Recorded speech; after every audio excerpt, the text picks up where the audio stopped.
I don't want to go on a rant here. What the hell does rant mean? Welcome to episode 9. I looked it up, so I didn't have to ask on this. I don't know how much snow you got, but we got a fuck ton of snow. We only got like 5 inches. I had to shovel it earlier, and I was kind of missing you helping. Yeah, me I know, right? I thought about that because our driveway here is like they do it for you, and it's very short. So I did my car, and it had like at least 6 inches on it, which sucked. I hate not having a garage. Like that was the worst part. But we have a lot to get through in a short amount of time. So why don't we go into the unusual death follow-up, which was the ridiculous story of Rasputin. Yeah, Rasputin. I forgot to watch the video of your reaction because you said you were surprised that I was giving you the same thing that you already had planned. I forgot to watch your reaction, but I know you were surprised. So we had recorded on the 29th, and I had it as on this day that he had died. You had said that he died on December 30th. Yeah, that's what Wikipedia said. The assassination kind of started on the 29th, but he officially died on the 30th. So for those of you who don't know, Rasputin, he was a Russian mystic and a self-proclaimed holy man. He was a fucking quack. He befriended the... Really? Easy. Dane Cook, come on. You don't remember that? I don't. So he befriended the family of Nicholas II and Alexandra, who were the last emperor and empress of Russia. And he gained considerable influence in late imperial Russia because of his relationship with them. So this is before Putin? Way before Putin. This is Rasputin. Just a tad bit before Vladimir Putin. I think Putin got elected in like 1890 or something. It was like the 1897 or something. He just lives forever. So the high point of Rasputin's quote unquote power over imperial Russia was in 1915 when Emperor Nicholas left St. Petersburg to oversee Russian armies fighting in World War I, which increased both Rasputin's and Nicholas's wife's influence. Russian defeats mounting during the war, because spoiler alert, they didn't do well during World War I, caused Rasputin and the emperor's wife to become increasingly unpopular. So historians often suggest that Rasputin's scandalous and sinister reputation helped discredit the government and thus helped precipitate the overthrow of the Romanov dynasty a few weeks after he was assassinated. Such a great name, by the way. What? Rasputin. Such a good name. So the early mornings of December 30th, late evening of December 29th, 1916, the assassination of Rasputin was underway. So a group of conservative nobles, it's always conservatives. The conservatives, bastard. Led by, there's so many effing Russian names. Prince Felix Yusupov. Nobody's going to know who they are. Grand Duke Dmitry Pavlovich. And I knew there'd be a Dmitry. Is there a Yuri also? Close. The right-wing politician Vladimir Purishkevich. Vladimir, Yuri, and Dmitry, the like classic Russian names. These three douche nozzles decided that Rasputin's influence over the empress threatened the empire, and their plan to kill him began. So they actually plotted the assassination for nearly 2 months before putting it into motion. And They planned. Maybe they should have planned a little bit longer because it did not go the way they wanted it to. So their whole pretense of getting him to the assassination was saying that they were going to bring him to Yusupov's palace under the pretense of a housewarming party. A housewarming party for one. Wow. So the circumstances of his death, like you alluded to last week, I want to get to the gory details of considerable speculation. According to a historian, the story that one of the assassins, Yusupov, recounted in his memoirs himself has become the most frequently assumed and accepted version of events that took place. So nobody really knows. Exactly. But based on what this one of the assassin douchefucks said in the memoirs is what they're accepting as, what most likely happened. So Yusupov said that he invited Rasputin to his home shortly after midnight and ushered him into the basement. So it's a housewarming party in a palace, but you're going into the basement. I'd be skeptical already, but that's just me. So he offered Rasputin tea and cakes, which he initially refused, but the cakes were laced with cyanide. So he initially refused the cakes, but then he began to eat them. Okay. I was going to say, I wonder if he had a suspicion or if they would just look gross. No, he was like, I'm not hungry. I guess I'll have them. Right, and then to Yusupov's surprise, he was unaffected by the poison. So then Rasputin's like, I'm having cake. Might as well have some wine. So he asked for Madeira wine, which had also been poisoned, and drank 3 glasses, but still showed no signs of distress. So he's shitty poison, or they like, forgot. Did you poison him? I thought you did. Fuck. oh, this wine's, oh, I'm dead. I poisoned the wrong glass. So still waiting for Rasputin to collapse, with all the fucking cyanide he had. Yusupov became anxious that he might be alive in the morning, which would leave the conspirators no time to conceal his body. So at around 2:30, Yusupov's like, I'll be right back. I got to go take care of something. So he goes upstairs where his fellow conspirators were waiting. He then took a revolver from Dmitri. Good boy, Dmitri. Then he returned to the basement and told Rasputin that he better look at the crucifix and say a prayer, referring to a crucifix in the room, and then shot him once in the left chest, penetrating his stomach and liver. You think he'd just go for the heart? You would think. I mean, he shot him in the left chest. He a little bit too low. Shot him a little bit too low. So the wounds were serious, but Rasputin then succeeded in escaping outside. You suck at everything. If you shoot him. So we tried to poison him with cakes and cyanide. So now we're 0 for 2. Well, really 0 for 3, because I'm going to say luring him into a housewarming party for 1 was your first mistake, but I guess Rasputin's just a jackass. I was like, oh, it's a party for me. Well, whose house was it? It was Yusupov's. Yeah, so he's having a housewarming, and maybe he was just the first guest. After midnight? What time are you having this party? Like, it's all of this is just odd to me. Maybe he just wanted to die. So Rasputin succeeded in escaping outside. A second bullet from a distance with a firearm lodged into his spine after penetrating the right kidney, and he fell in the snow-clad courtyard where he died. And his body was then taken inside. I like the story of how he sprung up or came back to life. That was not true. Yeah. But supposedly not true. So then they bring his dead body inside, where Yusupov then beats his dead body with a dumbbell. Yeah, that seems like overkill. And then Purishkevich shot him point blank into the forehead. See, I played a part in the assassination. I guess they probably couldn't tell stuff back then, like what was post-mortem, or I don't know how good the coroners were back then. Oh, we'll get into that. Don't you worry. A curious policeman on duty on the other side of the palace. So he's like on the opposite side of like the street to the other side of the palace, heard the shots, rang at the door, and was sent away. No, everything's fine. It's good. It's good. Go away. Half an hour later, another policeman arrived, and Purishkevich invited him into the palace, where Purishkevich then told him that they shot Rasputin, they killed Rasputin, and said, keep it quiet for the sake of the Tsar. Just, be quiet. It's fine. We killed him. It's good. Just don't upset Nicholas. Why even tell him? Right? So then the cop went away like, what's wrong with you people? Didn't arrest anybody. They went away. The conspirators then finally took Rasputin's corpse to the Bolshoi Petrovsky Bridge and threw him into an ice hole in the Malaya Neva River. Ice hole. News of Rasputin's murder spread quickly even before his body was found. Gee, I wonder why. Because you jackasses were talking about it. Idiots. So his body was then recovered on January 1st. His body had shown signs of severe trauma, no shit, including 3 gunshot wounds, a slice wound to his left side, and many other injuries, which the coroner felt had been sustained post-mortem. So this, wow, they actually mashing him with the dumbbell, they kind of think it happened post-mortem. But the coroner found no evidence that he was poisoned. So they forgot. Or they had really shitty cyanide. You can't just eat cyanide unless, 100-year-old cyanide? You'll appreciate this. Some later accounts claim that Rasputin's penis had been severed.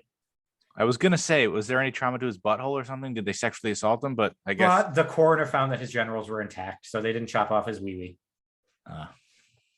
So this is... People out there just making shit up. Yeah, he came back to life, cut his own dick off. Ate it, fed it to him. Fucking guy. So he was then buried on January 2nd.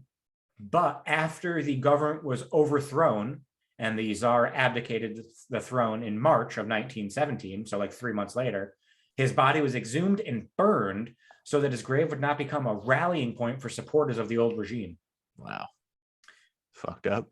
And you'll appreciate this too. This wasn't even the first assassination attempt on the motherfucker's life. This one worked, but 2 years before that, in 1914, some 33-year-old peasant woman named Chuyona Gusevev tried to assassinate him, and when he walked out of his house, stabbed him in the stomach, but he lived. Speaking of assassination, did you see that? I think it was Reagan was like almost actually dead from his assassination attempt, and that never got revealed until like recently. Yep. Like everyone was like, yeah, he was fine. I think he was grazed by the bullet, but he lost like so much blood. He was like almost dead. Yeah, he was like inches and seconds away from death. That's a good topic to go into. We got to find a death that's not so involved. I was not expecting all of that. So Like, far, that's there insane. was just that one death that we've had so far. It was like, he jumped and he fell. But We I couldn't guess find much else. Rasputin is like that's the most like well known. Like nobody knows fucking Timmy Smith who got his head chopped off or whatever the fuck that was. We've had a good run where it's been consistent that we know about something, or that I'm able to research something. We're gonna hit a few where it's just like, there's nothing to follow up on. All right. Well, I guess you can just keep talking because we got to have an end to the goddamn generator saga. So where we left off last week in the trilogy was it didn't show up. They was like, we don't know when the hell it's going to come. Don't worry about it. So then the next day, my dad was like, God damn it, I have an idea. I think I can get the magnetic field to work. So my dad comes over. He comes over. He's working out with the generator for like 45 minutes. The existing generator that doesn't work. He's like, give me something. He comes in, grabs a vacuum, plugs it in. Motherfucker actually restored the magnetic field To the original generator? generator that wasn't supposed to work that we were getting returned. So we have a working generator. Did he do anything or did he just get lucky? No, he was watching YouTube videos. He was doing something with like a drained battery to try to charge the battery from the generator. He somehow, don't know what the hell he did, got the generator to actually work. So working generator that was supposed to be returned. Called Amazon, was like, you know what? Screw you people. Don't need the generator. Want to cancel you weren't it. going to take the free one? Give me my money back, because they didn't know if it was ever going to come or not. So they refund me, cancel the order, like, okay, you're good. You got the money back. So I have my generator for free. Oh, okay, first of all. So they returned all the money because I never told them that it worked. I was like, no, I had to buy a generator myself because you people never gave me the generator that I ordered that actually worked. 2 days later, when I told you the saga was ended, the saga continues. Oh, 2 days God. later, I get a call and a voicemail left from the shipping company. Be like, yeah, we'd like to schedule your delivery for your generator. I hope you said, bring it on over. I was like, free generator. I canceled it. I'm not supposed to get this generator. Why would you tell them that? Gets better. Today, I get another voicemail. Hey, this is the freight company that has your generator. I want to schedule delivery. Take the free shit like the Facebook shit I got. They refunded you and still shipped it? I'm wondering if I get this thing shipped. Well, first of all, I am going to have it shipped. I'm going to call them like, yeah, bring it. Cool.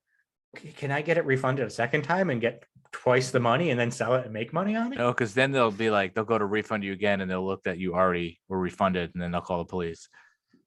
Like, I feel like I'm stealing from Amazon now. Well, if they're still trying to schedule it, just take it. Yeah. So needless to say, the generator I don't think they're going to listen to this. and what if they do? What if they're one of my listeners in the Philippines? One of our listeners. It could be that one chick who told you to calm down or whatever the fuck she said that pissed you off. So that's the generator saga. It ended well, and now it might end up with me getting a second generator that I can then sell. So I got a free generator, and I might actually make some more money. Yeah, but how are you gonna? It's gonna have to be like a pickup only. Facebook Marketplace, give me $1,000. You have to take it yourself. Yeah, pickup only, because I don't think you can ship that or bring it anywhere. You can hire a freighter. We did that with our couch. We didn't even ask for money. We just like, free, take it. Some people woman do came that with her for free. husband and just took it. What do they have? Like a pickup truck? Yeah, and they could barely fit the thing, but Yeah, they managed. I don't know who just has that like the capabilities to just have a truck on hand. Like even a pickup truck. It's not, you can't fit a sofa in that. What was it, hanging out the end? It was hanging off the end. They had to throw cushions in the truck with her, like sitting on her lap. It was interesting. I guess anything for free. Was it in good condition? It was in pretty good condition. I mean, we gave it for free because it had like scratch marks from the cat and stuff, but well, anything's free. That's fine. So should we get back into TV again? I feel like that was what do you want to start with? I have the first run syndications. I have the whole Tommy Westphall thing. We also have the Impractical Jokers to talk about. Let's start with the Jokers. The Oh, sadness. man. Pour one out for the Jokers. Did you also unfollow Joe Gatto and everything? No, I did not. Did you? I'm sort of like, it's like when I'm pretty sure I unfollowed Adam Cole when he left. It's just like, if you leave the stuff that I like, I'm just not really that interested in you. Half of me was like, Joe, you're an idiot, and half of me was like, you got to do what you got to do. Well, tell the 6 listeners what happened. He ended up killing himself because he was clearly number 2 to Q, and he just couldn't take it. So he ended his life, and that's about it. So what was this, like close to midnight or something? It was close to midnight. We're still awake, and then he just, I think did I tell you? Yes. I think I saw it on Twitter. You said he was getting divorced. Yeah, I saw the post, and then it's the first thing is he's separating from his wife, which all right, which was that's sad serious. enough. And then you see that he's leaving the Jokers. So my first thought was, because I'm a selfish idiot, was like, how could you fucking do that to the guys? Mostly, how could you do that to the fans? What the fuck are you thinking? My thing is, I saw an article or somebody was saying that it could probably help him if there's going to be custody issues. He That doesn't have to travel anymore. traveling, he's not on the doing all road. that Yep. stuff. Somebody was also like, oh, the stuff that he does on the show could hurt him. Do you find a judge that would watch that shit and be like, no, you're a terrible father? Like, that shit's hilarious. He's not out there like murdering people. So Yeah, I I think whoever it- said that was an idiot. I But think it has a feel lot like- to do with he's not traveling. And But they it's gonna said make him home. co-parenting. So I guess in the grand scheme of things, if something went wrong and the judge was like, well, you're not home, so we're going to give her full custody. So that makes more sense. But I thought of it as like, I didn't think that Jokers would go on, because I thought it would be like, well, this was the original. This is what we're doing. We can't move on. Like Led Zeppelin, when the drummer died, they were like, no, we're done. But they said they were probably blindsided. I wonder how blindsided they were by it. I hope he would give them notice. I feel would like be he like- did give them a heads up because it seemed very the timing of it. So he did it just close to midnight, and then They Q also posted came out that with a note statement, quickly after that they all posted. So I feel like maybe he was kind of leading up to it, saying like, we're getting divorced and don't know if I'm going to continue on. So maybe it wasn't a surprise. I hope it wasn't. He doesn't Like seem like the type that would just drop that on them. Like, bye. They have such a great fan base that I don't think they won't lose viewers over it. Like, I wouldn't not watch if one of them left. It sucks, but like, he's like, I don't know, because I'm not a huge fan of Joe, but like, I don't hate Joe at all. Like, I he's hate just Murr. I hate he's Murr just so over much. the top. You wouldn't even have a show to hate a guy on if it wasn't for Murr. Yeah, So but that's fuck why him. I love Murr, and he loves MacGyver, so I love Murr. But I Joe's think- like just super over the top, and like, he's the only one to me that looks like he's trying to be funny. Like, he True. has over the top reactions. He's always talking about like, oh, remember that time? And like on dinner party, we like tell these stories and like yell and stuff. And like, And then he'll relax. interrupt and just start clapping. Q is more my style, where he's just like normal. He's like me. He's just funny with the stuff he says. Like, he doesn't have to be over the top. He doesn't have to do all that like physical stuff. But with that being said, Joe does make the most people laugh on the show. I'm he's probably the curious funniest. what they will do. Obviously, they're going to continue on with the show without him. I Are they feel just like- going to do the show with 3, or are they going to have like a rotating different person come in as the 4th Joker, which could work? Well, Joey Fatone's probably. I honestly, at this point, I don't know if the Jokers are more famous or if Fatone is more famous I still to think get Fatone is. recognized. Because like Fatone, nobody recognized fucking Fatone at Katz's Deli whenever he was on there. So like, I would be into him being the 4th Joker. I don't need to see Casey Jost. I don't want to see like a rotating cast of just like random crew members. So I don't know, but I don't could know see if that it- happen. I could see don't- one of the crew members becoming the 4th. but I don't know if it works as well with 3 people. I mean, it could. You could just do like a few more everyone in the same room challenges. You could do like, well, what's the difference between doing a refuse you lose challenge with 3 people? I think it can work. Should be fine. Yeah, but I mean, it means every episode, Sal and or Murr are going to be the loser. That's fine. I don't like watching Q get punished. I hate it. It sucks. It's the worst. The other 2 are But fine. That's could true. Though. definitely The see punishments them- would be hard. I could see them getting like a rotating 4th person, But like who for would a you couple episodes. like? They It could be- get. They have comedian friends. yeah, maybe it could they be could- comedian friends that aren't like popular like to give they're- them more spotlight. But I don't know. Like, Fatone is one. Oh, God, fucking Casey Jost, awful. I could see it being Casey Jones. I really could. But he sucks. I don't think he could do it. Fatone was pretty good. Maybe they'll just get like Fatone and AJ McLean and fucking what is it? Nick Carter, Backsync?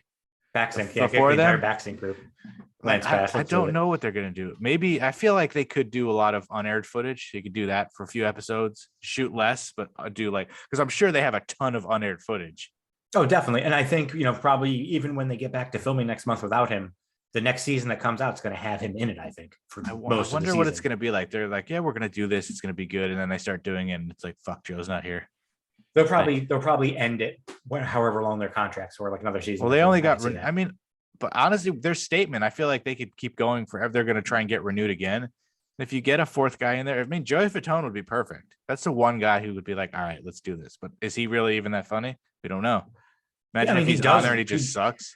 He does random stuff that makes it funny. He because was he's in- not a comedian. He was in the hot dog one where they were at Fat Ones in Florida. He was pretty good. He was good in the deli when he substituted for Q. So Well, that's he like, actually says, like, I'm Joey Fatone, and he's like, I just shit my pants or something. yeah. I wonder how many people in that place knew. They're like, what the fuck is a Joey Fatone? They probably knew it was Joey Fatone, but didn't know he was filming a TV show. No, but and like, was like, why is he I working wonder here how now? many of those people knew. Like, Katz's Deli. You think they have a lot of boy band fans in there? Oh, definitely. They're big on the boy bands. I bet you half of those people didn't even know who it was. I'm Joey Fatone. It's like, all right, but you just work here? Like, I've never heard of you. Great. I mean, he's hit rough times since the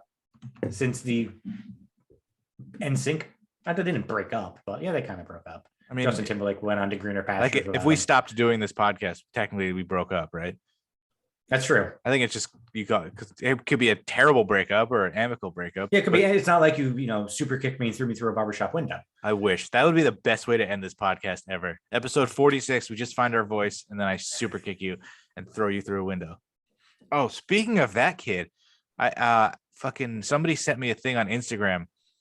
Michael C. Hall, Jennifer Carpenter, and a bunch of other people from Dexter are going to be at a con in New Jersey, and Logan Kim will be there. Podcast from Ghostbusters. And I'm like, for those of you who are not connecting the dots. Part of me wants to go, but one, it's a lot of money, and like, what do you say to Michael C. Hall? It's like meeting like a legend. Like he's like a really good actor and like really famous. What the fuck would I even talk to him about?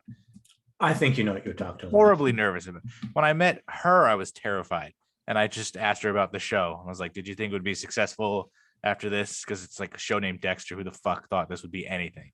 But like Michael C. Hall's like, it's like so intimidating. It's Dexter himself. What do I'm terrified just thinking about it. Well, I mean, you could talk to him about how the show's going to end, because I know the finale is coming up. I haven't watched any of it, but let's say I couldn't even watch full. Like, let's say he dies at the end. You're like, why the hell did they kill you off? I couldn't watch the full Pork Chop Pete episode because I didn't finish the last 2 episodes of Dexter, so I don't know what's leading. But the Clyde Phillips said it's going to blow up the internet, so I'm going to be pissed. I know I'm going to be angry. Yeah, let me just say he's going to die. His son's going to kill him. Something stupid is going to happen. The way that Pork Chop Pete on TikTok said how he thought it was going to end. I know you said you didn't finish watching the video. Yeah, I think he's 1000% spot on. I think exactly what that guy said is how it's going to end, and you're not going to be happy.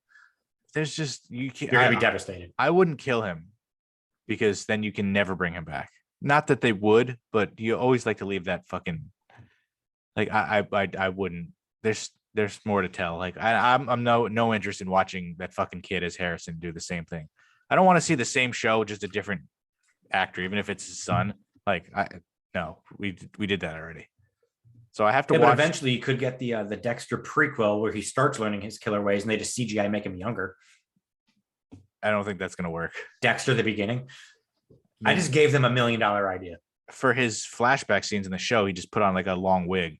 So I don't think they're gonna CGI it. But if he dies, it's gonna be terrible. If he's in jail, it's terrible. I don't want anything other than he's just all right, cool, I won. Bye. Yeah, but that's how they ended the first show, and it didn't really work. He didn't really win. His whole world crumbled around him, and then he tried to kill himself.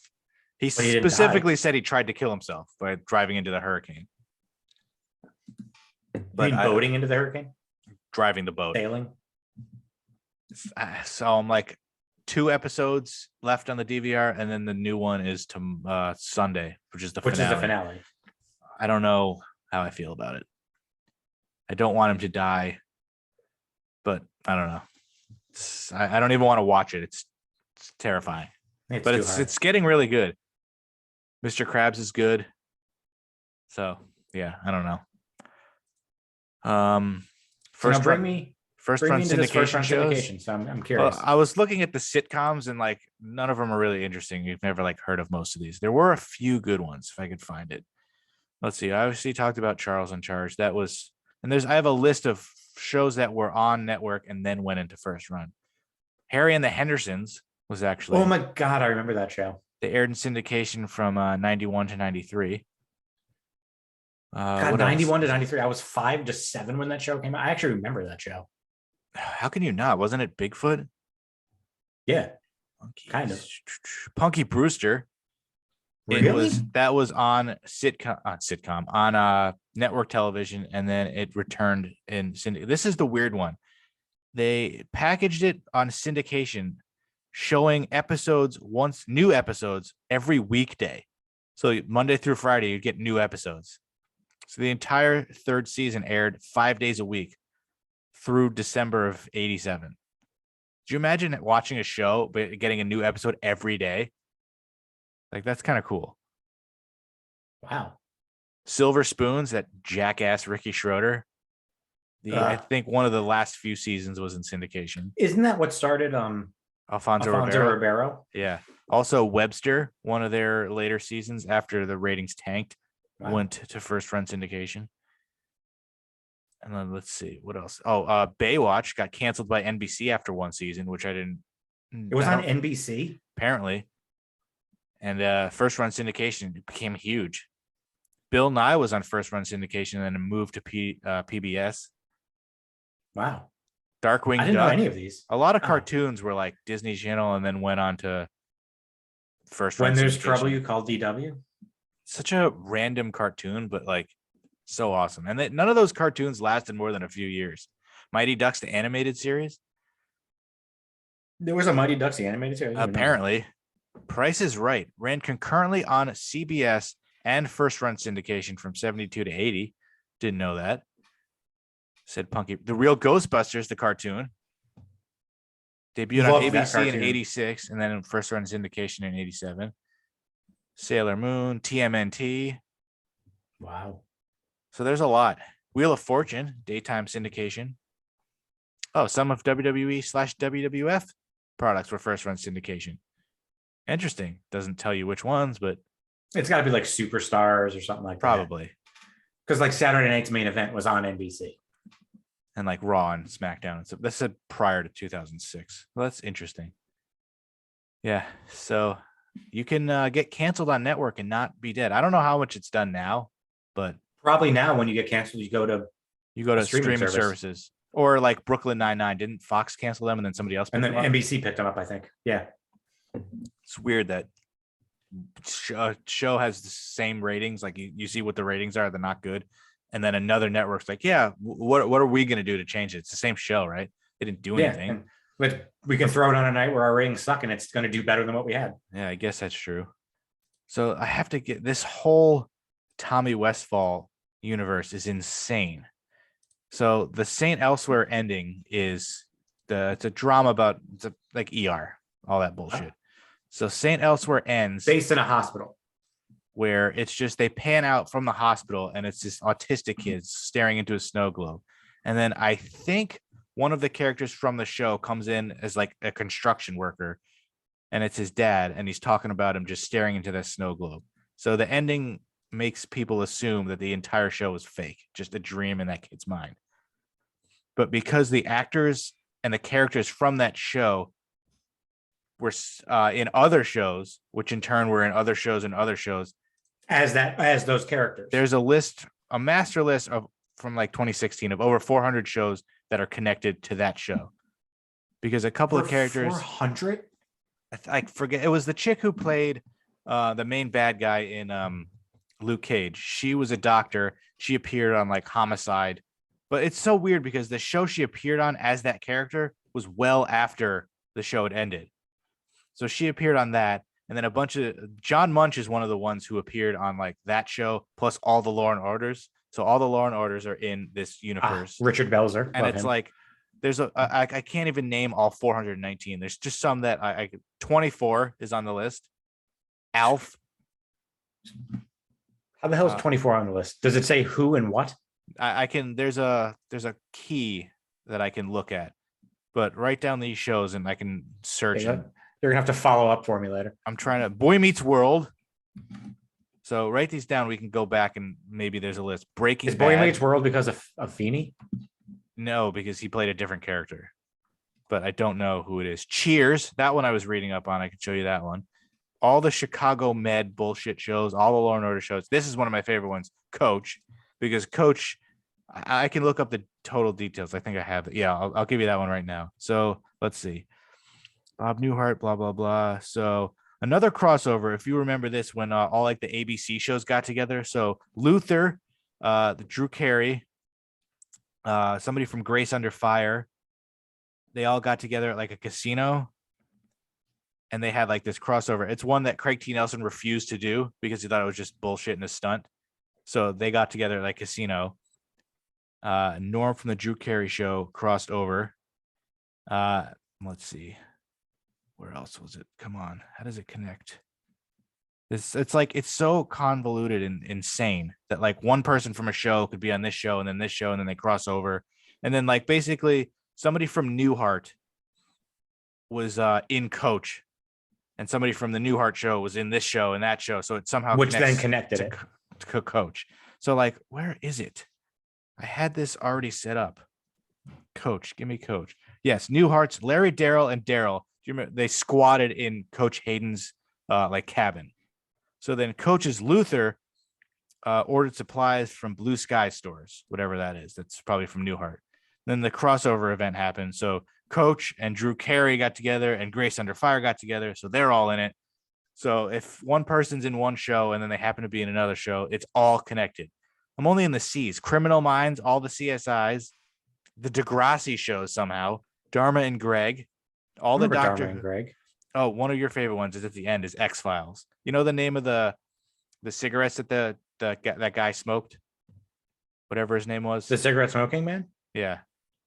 I don't remember the name of the cigarettes, no. They had but a specific fake brand, and that was also in like Friends. Chandler had a pack of that, and it was also in other shows. So that brand of cigarettes was in certain shows. Which then tied them together. So it's all together. Full House, Fuller House. Shut the... No. Wait, there's a Gina Davis show? Didn't know that existed.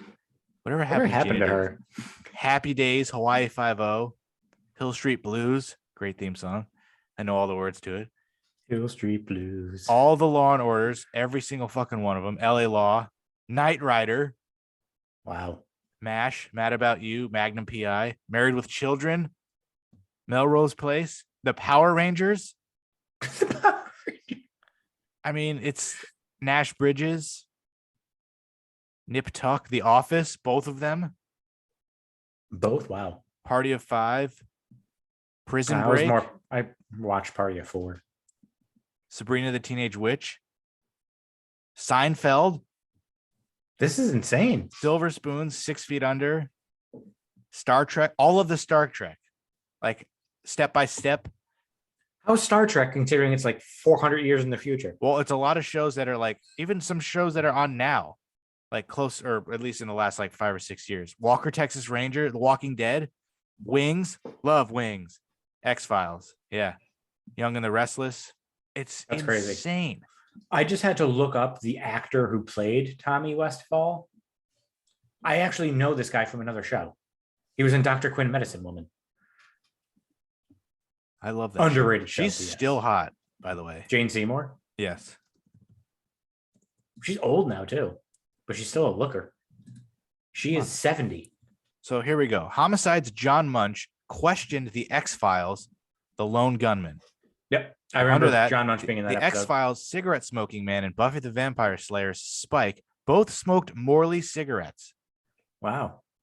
So then under that, Guy Helverson from Andy Barker PI owns a Double Meat enterprise from the Double Meat Palace episode of Buffy. So Buffy connects to that, and then Buffy connects to the X-Files because of cigarette. X-Files goes to John Munch. John Munch goes back to Homicide on the Streets. Homicide goes back to all the Law and Orders, which... And like, fuck, I wonder how Breaking Bad is in there. Thank God for whoever compiled this fucking list. Oh, it's another Morley cigarettes. And I know that's how they connect Friends. Burn Notice features Morley cigarettes. Hank on Californication smokes Morley's. Jeez, it's a lot of that one specific cigarette brand. ER, Frasier. And the Cheers one was pretty good. I think Cheers is a direct. Where are you? Come on, bitch. Well, it's not going to give it to me, but I'm pretty sure that the Mr. Feeney's character actually from that show went to Cheers, like was in the bar and had like a drink in one episode. So that directly relates to that. That's like one of the close contact ones. I wonder how Walker, Texas Ranger. I just Googled the Morley cigarette. So basically, it was also in the music video for Because I Got High by Afro Man. So technically that's now the same universe. Yeah. Although, do you count that because that's real life? I kind of count it. So let me see if I can do Walker, Texas Ranger. So martial law was in it, and then sumo law was chased by a suspect to Texas and was aided by Walker. Wow. Walker, Texas Ranger was a spinoff of Sons of Thunder. What? Spun I off didn't know that. Sons of Thunder? Wow. See the Power Rangers. Oh, because Doctor Who is somehow related. Mighty Morphin Power Rangers make a reference to something from Doctor Who. And then the Power Rangers crossed over. When the fuck? Oh, they crossed over with Ninja Turtles, the next mutation, which I had no idea. I had no idea. I would watch that. Ooh, your boy John Larroquette referenced something that had to do with something. Because it's a lot of stuff. Because like it says John Larroquette show referenced Yo-Yo Dying. And I don't know what show that's from, which leads back to St. Elsewhere. But it's like over 400 shows are somehow intertwined in this universe. That's insane. It's a theory. It's not, some people you can poke holes in it, I guess, but it's, if you just look at it as St. Elsewhere's ending is implying and meaning that whole show was fake, then every show is in this autistic kid's mind. So he's basically like a savant. Kind of. Let's see. On the last crossover themed night, Sabrina and Salem the cat from the Sabrina the Teenage Witch visit Boy Meets World. When did they do that? I have no recollection of that. Sabrina the Teenage Witch also crossed over with Boy Meets World on several other occasions. What? I don't remember that at all. I watched like every episode of Boy Meets World. Two guys, a girl in a pizza place? Really? Remember that shit? With Ryan Reynolds? And then it just got named to Two Guys and a Girl. Two Guys and a Girl. Drew Carey Show's Mimi appeared in an episode of the Hughleys. Hughleys crossed over with the Parkers. Parkers was a spinoff of Kim Parker and a family from Moesha. It's never ending. It's insane. It just goes on and on. Like, my God. I want to find It's like a rabbit hole you go down and you just go down it for like forever. Oh, I feel like I feel like I need to find St. Elsewhere, like where maybe it's streaming somewhere so I can try to watch it. Seems like it was a good show. Let's see if I can find where it is. So every time I want to watch a movie, I just type in watch whatever it is, and then it'll give you what's on. It's on Hulu. Hulu? I have Hulu. I'm going to start watching St. Elsewhere. But now you know the ending. I'm okay with that. I don't know how it ends. It's just in the autistic. I mean, it really has nothing to do with the show. It ends in a weird way that would most likely, if I was watching that and my show ended where it was all fake, like Dexter just wakes up from a dream and he's an actual fucking lumberjack. It's like all that was fake and his dad's alive or whatever. It's this huge slap in the face. Like, I wonder why they did it.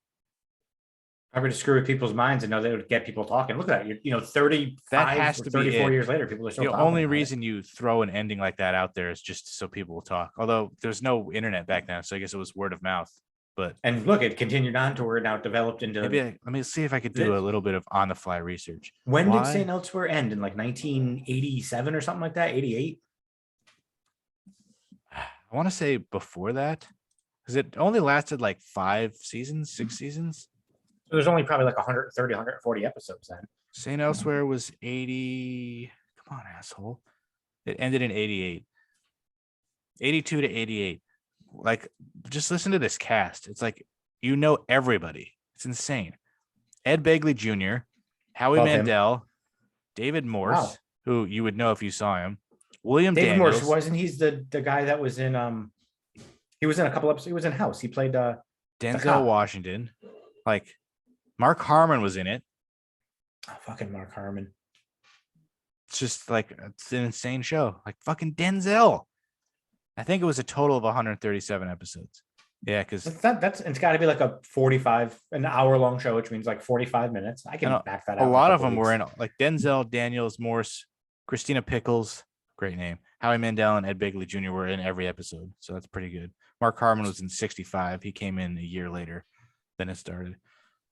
So it's let's see what is it rated on IMDb? It is 7.9. That's pretty damn good. That's a good show then. I wonder if that was like Denzel's first. This was like Howie Mandel with hair. Remember when he like went bald? Oh yeah. Or shaved his head. I don't know if he went bald, but like this was like super. I think he shaved his head because he started losing his hair. Like Bobby's World was what? I used 90s? to love Bobby's World. That's awesome. Bobby's World was 1990. No. Oh, I thought it said 1990 to 1988. It's like, did he go back in time? Back to the Future. See, the show's like That actually lasted longer than I would have thought. 90 to 98. That's pretty good. I would have, Usually- if you had told me that show was on, I would have said 3 years. Yeah, because At all these tops. shows, like you would look at like Darkwing Duck and Gargoyles, which was another first run. And what else? And like the why am I drawing a blank on the stupid ducks? Tailspin? That one. DuckTales? Yeah, DuckTales. Those don't last very long. No, because they have like 100 episodes in a season. No, they're not even that. Like, let's see, where's DuckTales? There's a new one. I know that. No, 4 seasons. They had 100 episodes total. Like, kids love that shit. Just keep making it. Do you remember the show Tailspin? Yeah. 1 season, 65 episodes. Yeah, it's like sometimes they're just never on. Or sometimes they'll do like, Hey Dude had like 5 seasons and it had like not a lot of episodes because they'll break down seasons into like 10 episodes.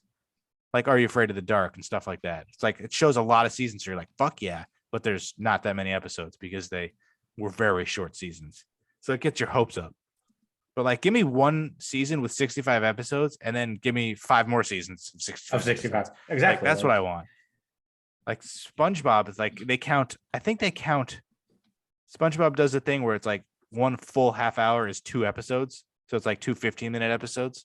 I don't know if that counts as 2 episodes or not. Well, it's kind of like that. I just had to look it up because I knew it was like, the show that Charlie Sheen was in after 2.5 Men, Anger Management. The first season was 10 episodes. The second season, usually the first season is like that's a test run, so that makes sense. So the first season was 10 episodes. The second season lasted a year and a half. Was 90 episodes. 90. Okay, so the show lasted 2 seasons, 100 episodes. That can't be right because that's very weird. That usually happens for cartoons. I've never seen like a live action show do that. That's weird. Yeah, there's still stuff about St. Elsewhere. People still talk about it 30 years later. St. Elsewhere finale is still the wildest ending. I mean, I can't think of too many other ones where it's just fucking weird. So that's the Tommy Westphall universe, which is a master list of 400. And this was updated like 6 years ago. So who knows what else? Sure, it could be updated a lot more since then. That's crazy. I never knew any of that. Okay, now I feel like I need one to more. watch St. Elsewhere. Family Matters is in there. I have to find what that is. Because Gotta be somebody smoking a Morley. So here we go. Family Matters. No. The family from Step by Step was in the middle of a barbecue outside when Urkel from Family Matters came. He came in like on literally crashing on a jetpack. I remember that episode. That's Steve so sad. Urkel visited Stephanie Tanner of Full House to convince her that glasses could be cool. That was in an early season because one of DJ's friends, her cousin was Urkel. Michelle Tanner from Full House appeared on an episode of Hanging with Mr. Cooper. Great show. Did not. Mr. Cooper was her substitute teacher. Full House is being continued in a new series decades later called Fuller House, right? So Family Matters, Urkel appeared in the first 2 episodes of Migo. I don't know what that is. Migo, who was an alien, tried to contact his mother on his home planet by phone, and instead the phone contacted with Gilligan, Mary Ann, and the professor. What? So we just went back in time to Gilligan's Island. And then Family Matters, which was a spin-off of Perfect Strangers. So Perfect Strangers is in the universe also. So anything that's connected to anything that's connected is in there. See, I went through the list quickly, and now I'm still Fresh Prince is in there. Like, what? Well, I figured out how 24 was connected because in one of the last seasons, Jack Bauer posed as a German buyer and he smoked a Morley cigarette. Fucking Morley cigarettes. That's the biggest connection to a lot of these. Wait, Perfect Strangers. Hold on. There was featured a game show segment in which the toilet was provided courtesy of Cunningham Hardware, owned by Howard Cunningham of Happy Days. Laverne and Shirley were friends of Fonzie on Happy Days. Which connects Laverne and Shirley. Mork was originally a character that appeared in the Dream of Happy Days. So now we just connected Mork and Mindy. Out of the Blue was a spin-off to Happy Days in which Chachi's guardian angel randomly then would connect Joni Loves Chachi. It's insane. I love how we just like as you're talking about this, we're thinking with the shows that then Joni Loves Chachi was a spin-off of Happy Days. Yep. And then Nancy Blansky of Blansky's Beauties, which I've never heard of. Home Improvement. Oh, the Drew Carey Show characters watch a video of Home Improvement's Tool Time. Had no idea about that. Wow. So, and then Home Improvement and remember Soul Man? They crossed over numerous times. Oh, The Dan fucking Aykroyd show. Dan Aykroyd. Home Improvement's Bradley Taylor appeared on an episode of Thunder Alley, whatever that is. Never heard of Thunder Alley. Oh my God. Drew Carey show cast went to New York City where a traffic tie-up was being investigated by NYPD's Blues James Martinez. So NYPD Blues in there. It's never ending. I'm finding new shows and I'm like, I want to see how this Hogan's That's crazy. Heroes. It's a lot. The Hughleys. I think I talked about that before. Jag, the Jeffersons. Like, yeah, it's insane. Too bad MacGyver's not on here. That would have been great. But MacGyver's real. It's not inside this kid's mind. He wasn't that smart. And he don't need no Morley cigarette. Nope, he definitely didn't smoke. Morley cigarette seems to be the big. Yeah, Seinfeld was connected because of Morley cigarettes because George smokes a Morley in attempt to appear off-putting to his fiance. Same with The Walking Dead. Somebody smoked a Morley. Yep. Same with NCIS. Was it Mark Harmon? No, it was not. That's Mark crazy Harmon, that some of the shows have actors from the show. same actors from St. Elsewhere, but different characters. That's insane. Well, that was you could do like a whole episode just on that. If you like, I was too lazy to do like actual research, so I was just sort of. But then once you get into it, you want to learn more, and you're like, "Fuck, let's just do it." Or even a show I watch now, Jake and the Bosch, Fat that just Man. ended. Bosch about- that has Titus Welliver in it. The Smoked hell is Morley's. Bosch? It's a show on Amazon Prime. It's a detective show. Titus Welliver's the main character. Amazon it's based Prime on books. is by far the worst streaming service. I Because still they have think Peacock is. at least Peacock gives you everything in their library. I fucking use my mom's Prime and Oh yeah, you have to, some things you have to pay for. like fuck off. Get the rights to it or don't have it on there. I don't want to pay for it. The whole point of paying for the service, I would fucking go on a rant here, but like the whole point of paying for your service is that there's no secret menu on Netflix where you have to pay for shit. Like fuck yourself, Jeff. I assume Jeff is the one personally running Prime. He's up there going, 100%. Let's see, what does Matt Lorenzo want to watch? Oh, fuck you. You have to pay for it. Like, I already pay for your Prime. Give me your whole library for free. You don't even pay for the Prime. Your mom pays for the Prime. Well, I had Prime and I just like, let me use hers to watch this one movie. And then I couldn't watch the fucking movie. So I was like, I don't need this. I have too many services. But like, don't put Charles in charge on there to fucking dangle that in front of me and then make me pay for each episode. Fuck your own face, Jeff. Like, that's my fucking rant for the day. Fuck your face, Jeff Bezos. Like the fucking dick bag. Like I don't understand. Why is it on there? Tell me why it's on there. To get people to give him more fucking money? Obviously, exactly. Just buy the rights to that shit. If you could give me everything on Prime, including the stuff you have to pay for free, included in Prime, I might pay for my own Prime account, Jeff. But I only do the free trials for Prime. Like sometimes they'll offer you like a month. Like every year around Christmas, I do it so you get free shipping and stuff. But like, fuck yourself, Jeff. It makes no sense to me. As bad as Peacock is, at least they're like, this is our library. If you pay us, you get everything. Like, I want to watch Wrath of Man. I don't want to pay $6 for it. I already pay for fucking streaming services. Like, I'm not paying you more money to watch something. Do you imagine opening up like the Showtime app? Fucking, oh yeah, Dexter, each episode's $1. But I already pay you for the app. That's happened sometimes. I mean, not on Netflix or Hulu or any of that shit. If you pay for a certain subscription, you get everything that's on there. You have to watch ads and stuff. And what was I watching? I told you I was watching. Oh, what the fuck was I watching? Because I would watch. Oh, it was Die Hard. Because your Peacock is the premium, no ads, right? So when I watched WWE stuff, pay-per-views, no ads. When I watched Die Hard, they had like 3 ads, but then the first like 45 minutes, and then the rest was no ads. But I was like, are they trying to like, all right, it's only a few ads. I know we said no ads, but it's just like 1 or 2, and they're only like 15 seconds. But I was like, you're paying for you're paying for no ads. You expect no ads. But I was like, all right, it was one of those where like stop and it'd give you like a 15-second ad, not the 90 seconds. But like that just pisses me off. So it only took us until episode 9, which is episode 10 minus 1, because we had the episode 0. Yeah. For our first impromptu rant. Yeah, that's true. The organic rant. But yeah, so I was thinking about this for a while. Like our show is implied that there'd be a lot of ranting and we bitch about a lot of stuff. And it just seems to not come up ever on. I mean, we had a nice 4 weeks in a row of me ranting about the generator. So that's not really like, it's I mean, it's a rant because it was bullshit, but it wasn't like you're getting fucking like furious. You got your anger out on the phone to that bitch. But like, Yeah, that should have been recorded. I thought that something would happen shitty in my life where I just come on here and bitch about that. But we found other topics to where now if you get a rant, it's like really exciting. It's like special. that was definitely that was the first impromptu rant, right? Yeah, it was as Right? far as I know, that was the first impromptu rant. I just don't understand. Like, just be normal. I just love you being like, "Fuck your own face, Jeff. Fuck your own Like, face." and nobody's gonna defend Jeff Bezos. The guy's a fucking. He's a piece of human garbage. And we still use Amazon because 100%. like I'm fine with admitting that he's a piece of shit, but it's the most convenient way to get something. I don't care what you did or what kind of piece of shit you are. I'm gonna fucking buy it. It's easier, much easier. Exactly. So I don't care. Like, I'm already a piece of shit human being. Like, me not buying from Amazon is not going to get me into heaven. So I'm already going to hell. Yeah, I mean, I don't. Who cares? Like, is Jeff Bezos even a piece of shit, or is he just like some rich asshole? I think he's a rich asshole that could be doing a lot more with his, absurd wealth to helping humanity, which he's not doing. It's hard. Like, if I had all that money, people who want money or have money, they just want more money.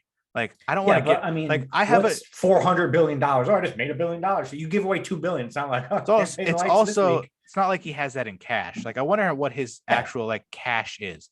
Because if he wants to buy a $1 billion mansion or whatever, he has to like sell a bunch of stocks and then get the money. So it's like him and Elon Musk. That's what their net worth is, but that's not what the money they actually have. So I wonder what he's actually like, what his bank account looks like. He got a couple $100 million in his checking account or something shit like that. He's probably got a lot of zeros and commas. Zeros. And then most of his wealth is in stocks. But it's like, it's their money. I have a hard time being like, you should do this with your money. Like, if I had billions of dollars, I don't know if I'd want to fucking spend it. I love but at the same time, I don't have a lot of money, but we'll donate to charity and do things like that. He's not doing that. Oh, that's a good segue. Remember, you were gonna almost donate my fantasy winnings to charity. Want me to tell that story?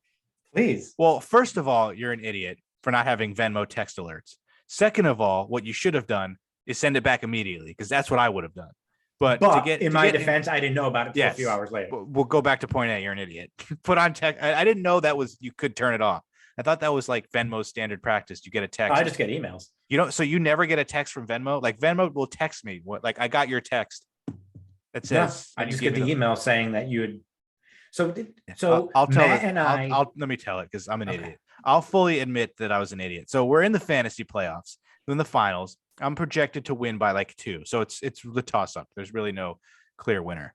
So we're in the 3:00 at the 1 p.m. games. Hold on. Let me pull this up. By the way, it was 3:19 p.m. It was 3:19 p.m. Our entire, I can't speak. I'm so angry. Our entire matchup was graded like a D, because I think you said a D. Our team did so terrible. So it's 3:00. I have, let's see. No, they don't show the times anymore. I had Ronald Jones going, and Antonio Brown going, and Josh Allen. Josh Allen ended up getting under his projection, so he wasn't doing very well. So I look at this and I see Ronald Jones is hurt. Guy's a fucking useless idiot. Antonio Brown's literally quit, although we come to find out that whatever. At the time, he just walked off the field. So I'm ran looking off the field half naked. I'm looking at this and I'm like, okay, so he's not playing. Jones isn't playing. I'm projected to lose by like 20. Literally projected to lose by 20. And I'm already annoyed. So I'm like, I don't want to deal with this shit tomorrow. I don't want to deal with this shit Monday. I fucking lost. I'm just going to send you the money. And this wasn't like, hey, I'm probably going to lose, so let me just say congratulations. Then if I win, well, what happens? I legit was like, I'm fucked, because I saw who you had going, and I was like, how'd that work out for me? I was like, there's no way. So I sent you $400, and I was like, I don't want to be done with this. I'm not going to fucking deal with it. It's fine. And then I'm reading. I was just like, I'm shutting everything off. I'm just going to watch football. I'll look at my players and I'm not going to look at that. I'll look at my other league. And then you keep texting me. It's like, oh, he's only projected to lose by 10. Now he's projected to lose by 5. Oh, now he's projected to win by 1. Now he's projected to win by 10. And then I didn't talk for like 2 days. I ended up winning by 46 points. Because my team was just the bed. DeAndre Swift didn't play, basically, because Dan Campbell lied. Justin Herbert had almost as many somehow had a worse game than Josh Allen. He had 237 for 2. And had Josh Allen had, oh my, like, this is what Josh Allen is doing. 120 passing yards. What? But then he had a lot of rushing yards and 2 rushing touchdowns. He had 2 rushing touchdowns and 81 rushing yards. So that's what saved him. So I think he. But the 3 interceptions he threw, it was okay. I forgot about that. Yeah, piece of garbage. So he would have had 3 more points, but I think he still finished as QB1. But I think you did too. Yeah. I'm never taking a quarterback. So let's see. I would look at the conversation you were having afterwards With Alex. Yeah. like which because I forgot to turn notifications off. So it shows up on my phone. Like I can read the first or few messages without opening it. And it was like, I'm not sending it back. I'll donate to charity. Oh, I saw that and I was like, fine, keep it, whatever.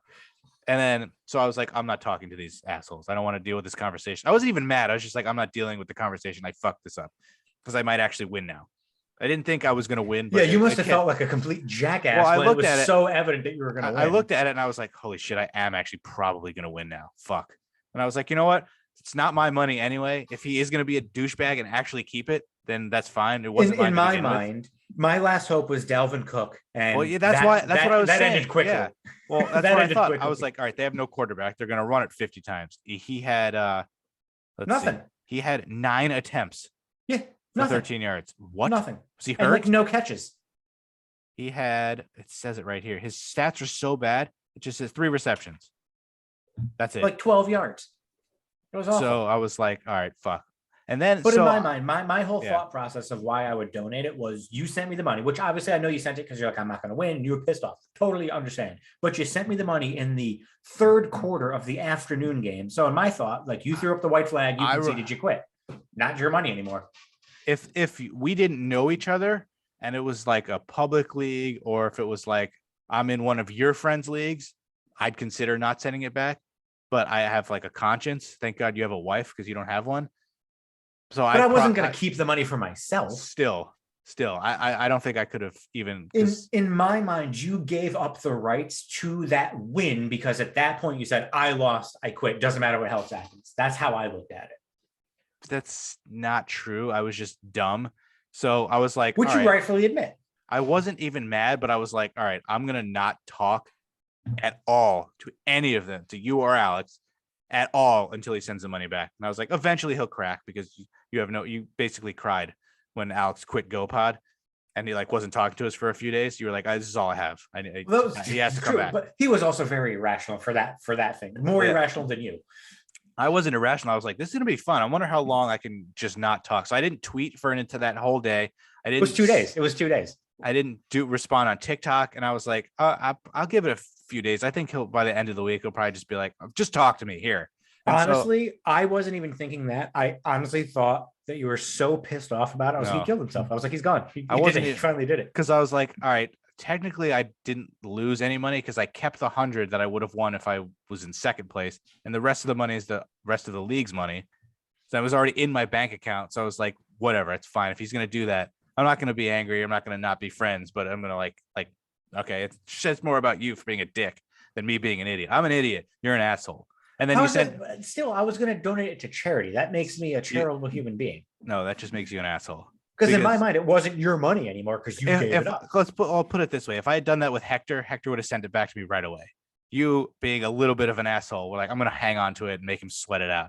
But honestly, I was just like, this is kind of funny because I'm going to see how long he can just talk to Alex, which I know I'm sure you really enjoyed just having a conversation with Alex. I'm going to hang myself. Yeah. So, not even 2 full days. I was at work. I got a text. You sent me $350. You go, it was like 40. It was like 45 hours. In typical Ramey fashion, he couldn't just like do the whole deed. He's like, all right, I'm keeping $50 because fuck you. You made me do work.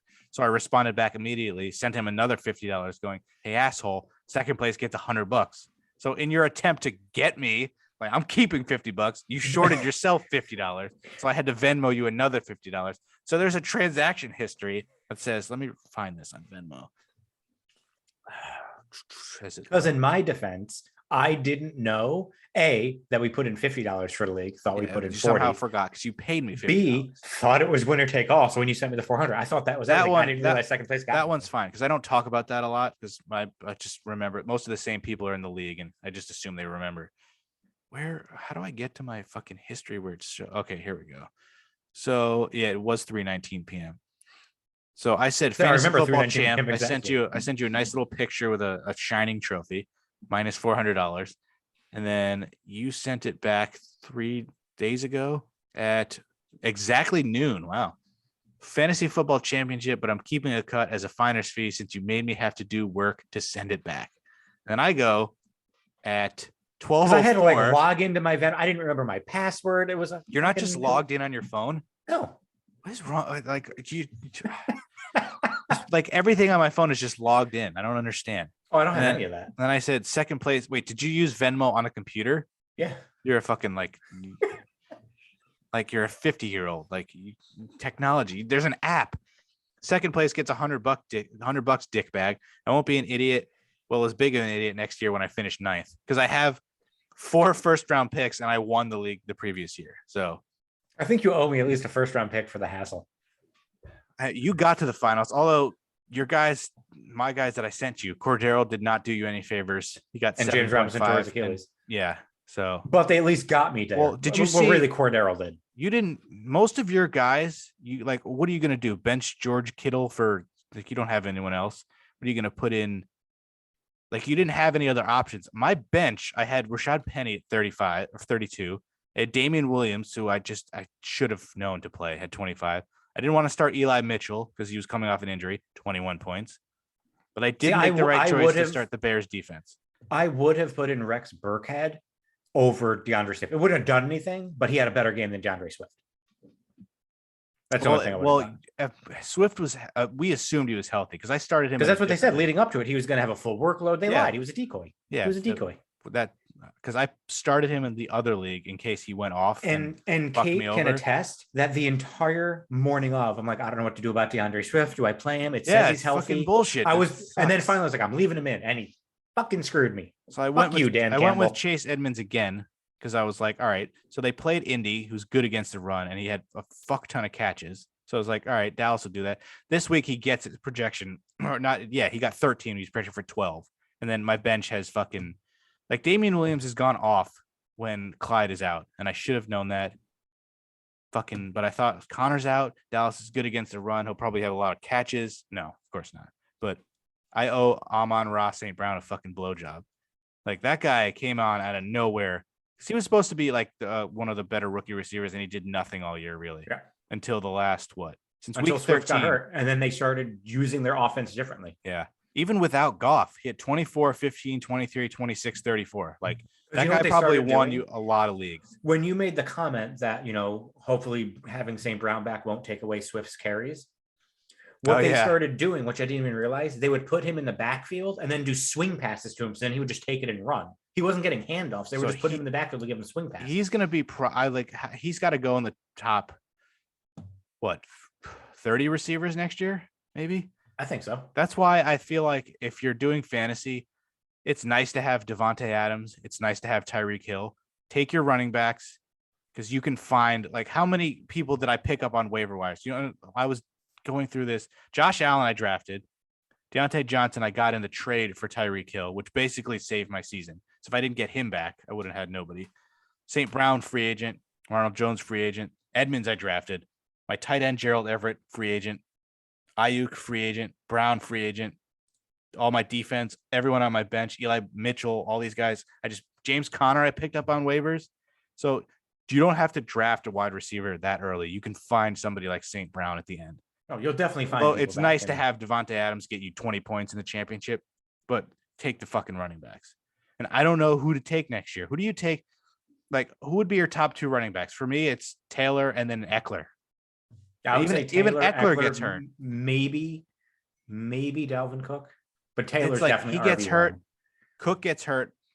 And I will say, even McCaffrey for gets hurt. How bad Ezekiel Elliott did this season, he was still RB4 somehow. He did better than last year. He had a nice bounce back season, and he still didn't do that well. He's been asked for like 6 weeks because he's been playing hurt. Like, let me see. This is what happens in this podcast. People are going to draft Derrick Henry and Christian McCaffrey way too early next year. But like, I have 4 first-round picks. So say I have 1, 3, 4, 5 or something like that, or say I have like 7 or whatever, and McCaffrey's still there. It's a first-round pick.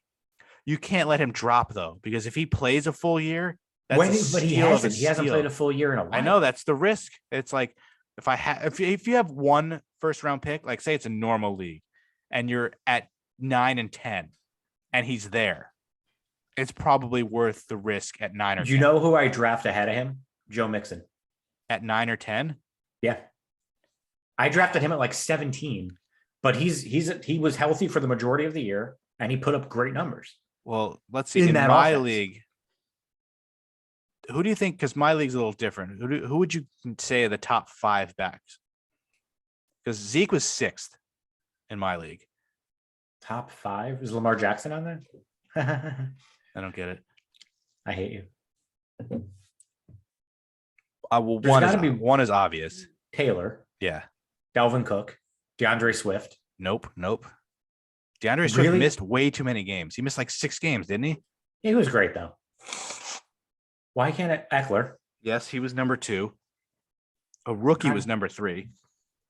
He was number 3. Why am I like blanking on who? I probably wouldn't have guessed this because their team was okay. The AFC North. AFC North running back. Oh, Najee. He had 1,100 yards and he had 70 catches. Wow.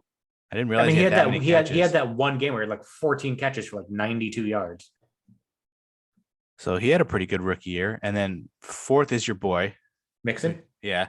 And then this is surprising out of nowhere. Is like Damien Harris up there? It's somebody obscure. Sort of obscure, but like coming into the season, you would have projected them to be like maybe top 30. So it's not Damien Harris. It's in the NFC. In the NFC. Is it Elijah Mitchell? No, I wish he missed too many games. He was somebody you would have drafted, but it would have been very late, and he's on a really good offense. Leonard Fournette. Yeah, he finished with 255 points. He had 800 yards rushing. Because I was like, Ronald Jones was better last year. Fournette came on at the end, but Ronald Jones had a better year.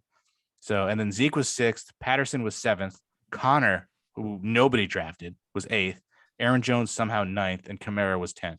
But you can't trust Aaron Jones because if you look at Aaron Jones and AJ Dillon stats, they're very similar. Yeah, they share the workload. And I think next year Zeke is going to share the workload with Pollard more. And I feel like Kamara, if he didn't miss 4 games, would probably. And like, what do you do with Derrick Henry? But also Kamara's value is relying upon him having a quarterback that can have to throw the ball to him too. But yeah, but he only needs get 1 yard catches. That's 2 points, or that's a point right there. So and Henry, I say it again, I can't trust him. Can't trust him. And then he had like Antonio Gibson who had 200 points, but it was like felt like a disappointment. And then you have Nick Chubb who was below that, but he had 1,200 yards rushing. And he missed 4 games, 3 games. I guess because Gibson had 49 catches, Chubb only had 24. Then Josh Jacobs, it's like Dalvin Cook finished below that. He had less than 200 points in this league. Javonte Williams and DeAndre Swift are right below that. Damien Harris. Derrick Henry missed 8 games? 1, 2, 3, 4, 5, 6, 7, 8. Plus he got hurt in the one before that. And he still finished with almost 200 points. Almost 1,000 yards rushing, and he missed basically 9 games. And then David Montgomery, huge disappointment. He missed a lot of games. Maybe it was just this year everyone got hurt. There was a lot of injuries. Everybody's healthy. Who the fuck do you take? Like, I don't know. It's got to be Jonathan Taylor. It has to be. Well, that to me is the obvious. He won't have as good a season again, but that's the obvious first pick. I feel like anybody after that, you're dealing with somebody who's going to get hurt. Let's look at Najee Harris. Did he get hurt? He played every game. That might be a good pick. But depends if they actually have a quarterback that's competent and doesn't suck like Big Ben. Is he going to rush the ball as much? I have 4 first-round picks, and I don't know what the fuck to do because part of me wants to go. Hopefully, you'll probably forget this tomorrow, so I shouldn't worry about what you remember during the draft next year. But like, part of me wants to go running back, and then try and get like Tyreek Hill and Devontae Adams. But I feel like I would need to take 3 running backs with a. But would you take like a Tyreek Hill? Or would you take like Jamar Chase? Who's probably up there now? Tyreek Hill, although he had a random. What about season Cooper Kupp? Too. It would be between Hill, Kupp, and Adams if I were to take 2 out of the 3. Do you just take Justin Jefferson now too?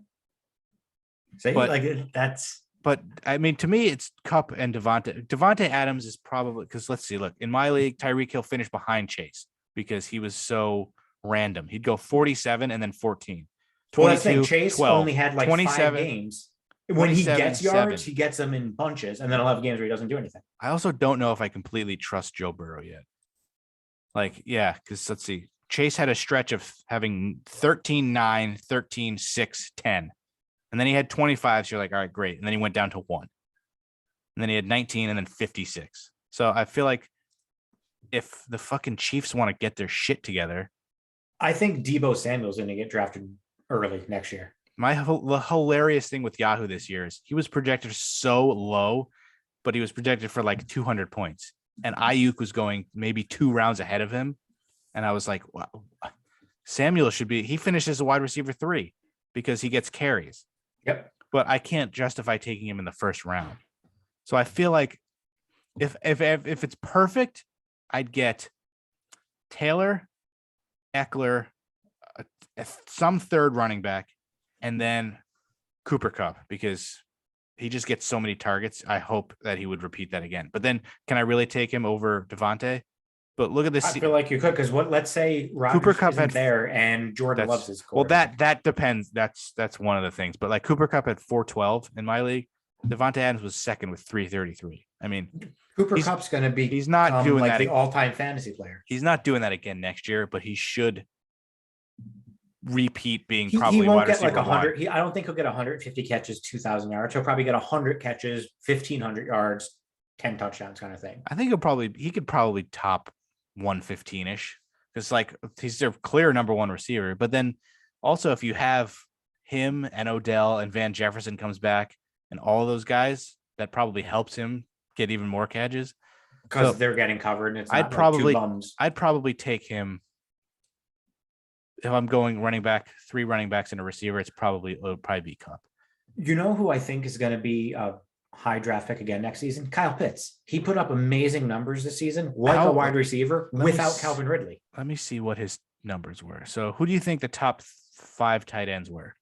Top 5. Mark Andrews, probably number 1. Yep, which is Kelsey. Ridiculous. Kelsey was 2. But again, like the Chiefs scaring me because they were both Yahoo Pitts, projected. Kittle, Goddard. Goddard. I just go and Goddard. Yeah, I was like, what the fuck? Like Yahoo projected Kelsey and Hill to have like 115 catches and like 1,600 yards each, and they didn't even come close. But it was Andrews, Kelsey, somehow still George Kittle, Dalton fucking Schultz, and then Kyle Pitts. Kyle Pitts had 1,000 yards receiving, but Kyle Pitts would have been 1,000 yards as the only option because Kittle and Schultz had 6 touchdowns. Pitts only had 1. So he had 1,000 yards. I did not realize that. Only on 66 catches. Kittle had 900 yards on 66. So that's, yeah. Alex actually made a correct choice on that one. And Kittle only played, I think Kittle missed 3.5 games, and he's almost at 1,000 yards. So in that shitty offense. It's so weird to me that Kelsey didn't finish he should have finished so far ahead, number 1. But Mark Andrews had a really good year. Mark Andrews is close to breaking Kelsey's record for most receiving yards by a tight end in a season. Bastard. What time is it? We have a little bit of time because that was not part of, I wrote on the checklist, Matt Shorts. Oh no, that's not that one. What did I write? I do have an actual funny dating story. Did I even write fantasy? Oh yeah. You did wrote fantasy title limo 80. Fantasy title Venmo. I expected that segment to last like 30 seconds. So we went off on tangents on sports. We already talked about AB. Well, do we segue into a little bit of wrestling just to finish the sports up before we head to we can do it because our listeners don't want to hear sports, but too much happened to not at least talk about it briefly. Well, I mean, obviously WWE fired more people. This time it was talent, not talent. It was staff like Samoa Joe, William Regal. I get that NXT's in a different direction. How do you fire somebody like William Regal who can scout? He's just such a great wrestling mind. It doesn't matter what you're trying to do. He's the perfect person to have around. Like I just don't get it. Like if he goes to AEW, that's not one I'm going to be like, oh, they signed another guy. Like he's too. I effing hope they should make him a trainer. Him. We'd always talk about botches and how they have no PC. He's the perfect guy to help train to say this is how you should. The psychology of a match, even Ray Phoenix dislocated his arm, and people were like, "Oh, you should go to the PC." He just had his arm in the wrong spot. It was a spot I don't think they needed to have in the match. But like I get that a lot of people say that about AEW, but that was like a table spot. But he like was falling, and you're supposed to tuck your arms in, and his arm was like out, so it literally looked like it just snapped, and he somehow just dislocated it. So it was fucking disgusting. And AEW, I guess they deleted it. I don't know if they did, but they tweeted it out. I don't think they realized it at first. Awful social media manager. Like you just, awful. So not to get too far into it, but I just want to go over day one and New Year's Evil because Meltzer came out with his Meltzer ratings for that. All right, do it quick. Just give me the So- match and give me the rating. Usos versus New Day. What do you think it got? I wasn't really watching, but they're always good. So if it's less than a 4, I'm like, he has to be like 4.5. He only gave it 4. Wow. I So thought that was one wasn't of the best watching, tag so matches they've had between them. I wasn't paying attention. I had that on the computer. The only one I watched like on TV was the main event, and that was like 10 minutes, right? That went quick. But it hit all the points. But You know what I mean? Like, it was, yeah. So I was not dissatisfied with a short match. That's what AEW can learn. You can do a lot in a short amount of time. I don't And it need works. 30-minute matches every fucking time. So Drew McIntyre versus Madcap Moss. Didn't really pay attention. They probably 2 stars. Got 2.75. It went like almost 10 minutes. I mean, Madcap Moss is getting a pay-per-view match. That's pretty insane. The next match was Raw tag titles, RK Bro versus the Street Profits. 2.5. He gave that 3.25. Wow. Edge versus The Miz, 3. 2.75. Wow, that bad? Becky versus Liv. 3.25. Yes, 3.25. Wow. All right. So It was a seemed pretty like good match. Pretty decent match. Yeah. Okay, so now the fatal 5-way, which I thought was a quick match, but like everyone came out looking good. The way that they hyped up Big E on the SmackDown, or I'm sorry, they hyped up Big E on the Raw after was great. I think it should be 4.25 or 4.5. 3.75. That's it. They did enough in that match for a fatal 5-way to get at least 4 stars. So this guy's Like I thought it was a tremendous match for how short it was. As a complete idiot. And I love stuff like that. I tweeted about this, like when something happens, like, all right, this guy can't go, so this guy's doing this. And then the guy who wasn't supposed to do it wins. You're like, what the fuck was the original plan? Like you could go back in time and just do like a series on somebody got hurt, so somebody else had to do this, and then the plans turned into this. Like what happens with Finn Balor? How long does he keep the title if he doesn't get hurt? Does Kevin Owens ever become champion? Like, what the fuck was the original plan? Supposedly the original plan was for Seth to win the title. Who read said that. Meltzer. Like, how do you? Okay, then that's fine. Why do you change it? Brock could be nowhere near. And look how the quickly finish. they've now segued to now you're going to get Brock versus But now Lashley. you get. But why are you doing that? Didn't they report immediately? Oh yeah, they're planning that for Mania. What are you going to do? A rematch again? No. You do the first match at Mania. So then who does Brock face at Mania? Back to Roman again? Yeah, so I think champion maybe versus champion. Brock versus Lashley. Maybe Roman screws Brock. He loses the title. Brock enters the Royal Rumble, wins the Rumble, faces Roman. I still feel like they're going to do champion versus champion. But then what's the point of winning the Royal Rumble? They've done that plenty of times where it's like, I want my match now. Cena did that. It's like, I want my match. But they say the winner of the Royal Rumble is guaranteed a main event match at Mania for a title of their choosing. Well, it's also now they do main event, which could be anywhere. The first match, but it's for the title of your choosing. Yeah, but they could choose. Like Cena was like, I want to have this fucking match in January in Cleveland for no reason. Let's do this now or some bullshit. So you can get around that. You know who should win the Royal Rumble? It's never going to happen, but you know who should? Walter. Just give it to me. Give me Walter. If you want to really pivot, he's less intimidating now that he's skinny. He really is so. Give me Walter versus like Lashley for the title. Give me that. Give me Walter versus Brock and just a fucking. Although Brock works better with smaller guys, but he can work with anyone. Walter versus Roman. Give it to me. I'm fine with Roman and Brock again. Like I could watch that 100 times, but you really need both titles. Like that's why I don't think that they're gonna get the title off Brock before that. So then if your original plan is to have Seth win, and then you're gonna have Roman screw Brock, like who knows what they will do? But let's say if they did that, why even have Brock win the title just for the shock value? I think so because it worked. WWE does that stupid shit. Like I tweeted about when AJ lost to fucking Jericho at WrestleMania. They do that every year with fucking just a random match. 28, I remember Kane and Randy Orton fought in a match that nobody cared about and there was no story, and then Kane won. Zack Ryder winning the Intercontinental title in that ladder match. That was the first time that betting odds were a thing. And you texted me, and I was at that WrestleMania with Griff, and you're like, Zack Ryder's favorite. And I was like, you're a drunk idiot. You're just reading that directly. It's like, there's no way that's true. And you're like, yeah, he's the fucking favorite. So like, who gets this information? Like, how does the betting for WWE work? Do they have a liaison who's like, all right, this is what the line should be? Like, how is that not a conflict of interest? Because theoretically, Vince McMahon could be like, all right, here's the card. Here's who's going to win. Bet $1 billion on all these fucking people. So it's very strange to how you can bet on something that's not real. I would do it. I mean, if I What? was a betting man, I would bet on wrestling. You are a bet. We could have done it a million times, but it's just so fucking sketchy.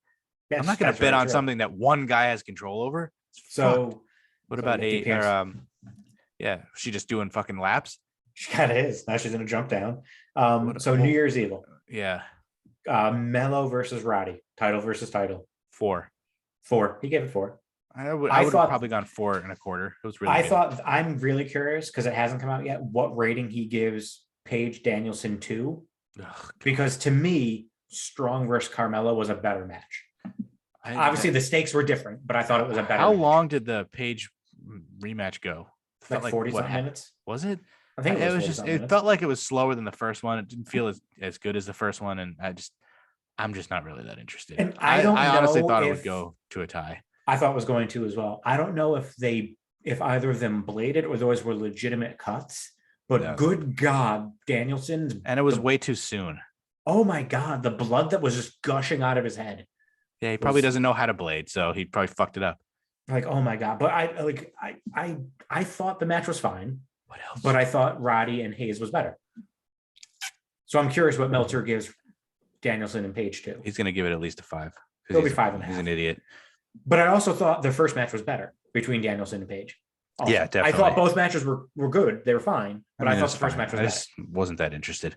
Okay, so next match on New Year's Evil, Riddle and MSK versus Imperium. 3. You said 3? Yeah, 375. nice. That was a good match. The women's title triple threat, which I actually thought was a pretty decent match. 2.5 or 2 He actually- 3/4. Didn't even give it a rating. Why? Like, what the fuck, Dave? Did you forget that match happened? Idiot. He didn't. So it's not 0. He just didn't put it on there at all. Doesn't have it listed. Moron. Sexist idiot. And then main event, Ciampa versus Braun Breaker. 375. He gave it 4, Nice. which Braun has wrestled like 9 goddamn matches, and I'm very impressed with the kid. Some people are they just have fucking talent. It's crazy. Runs in the family, apparently. Like he's. Well, Didn't you see people? he's tweeting, already like, more I wish he accomplished was- than his dad was. I mean, his dad was never a singles wrestler, really. He won a couple singles titles. Maybe those like WCW. the late WCW days where like Scott Steiner was in the NWO and turned heel. Yeah. Or whatever. But like, yeah, I saw some people tweeting like, "Oh, Braun could be decent." Wish he was taller though, who cares? because he's The 6 guys, foot. did you see his standing moonsault? Like it was insane. Like For a guy who's 6 foot, like 240, that's impressive. it wasn't like it was like I don't know. All right, insane. So we still have. I'll save the dating story for next week. The 27 Club is going to be our big thing next week. I need to do your top 5. Now, is this top 5 total, or is it top 5 from the 80s, top 5 from the 90s? It's my top 5 total of between 80s and 90s TV. Because guys. it's really hard to narrow 5 down from the 80s and the 90s. It was really hard for me to do, but I feel like you're going to get maybe 2 of my top 5. I was thinking about them, and I only Googled when I couldn't remember the guy's name. So these are most of the ways. I have a list of. I think Danny Tanner's going to be your number 1, but I know he's on the list. He has to be on the list. Number 1, you got it right Yeah. away. Danny Tanner, number 1. How could he not be? His wife died. He loves giving hugs. He gets his brother-in-law and his best friend to come help take care of his kids. So he was already cognizant that I can't raise these kids by myself. He's like the perfect father, and he loves to clean. He was my childhood crush. Danny Tanner was my childhood crush. I said that last week, and I reiterate it again. And then we talked about Carl Winslow. So if he's not on your list, I'm going to kill you. 'Cause He's number 3. He's number 3 on my list. Carl Winslow. I mean, he was a cop. He was kind of, So doesn't let you get away with a lot of stuff. But he was a loving guy. So that's 1 90s and then 1 I consider Family Slash Matters 80s. mostly 90s. It started in 89, so it's really a 90s sitcom. Technically, Coach is a dad, but that's obvious. I'm not going to put that on there. I didn't. So I have a list I of did a not few. have Coach on there because I felt like he's kind of an absentee No, father. that's- When you never saw his daughter after like season 2? Oh, I'm such an idiot. I was thinking of like his twins. Like, yeah, I forgot. Yeah, his really hot Like- daughter. But like, that's not essential to the story as much as No, coaching. but still, she was never even mentioned again. Because like Carl and Danny, like the whole plot was they're a father. Like he was a cop, but he was a father and then had his job. But the one that wouldn't push Carl higher on my list, what happened to the other daughter? They just stopped mentioning her. That's Did he kill her? not that's not his fault. Still. But yeah, they literally just like, and what also pisses me off is that like his wife, they changed characters. At the end of the last season, she was like, I'm not gonna, like, first of all, how is your contract up before the end of a season? And second of all, I know that they weren't sure yet that would be the last season. Why don't you just finish the fucking season? Like, how do you do that contract so badly? Like, it makes me angry. So you got 1 and 3 so far.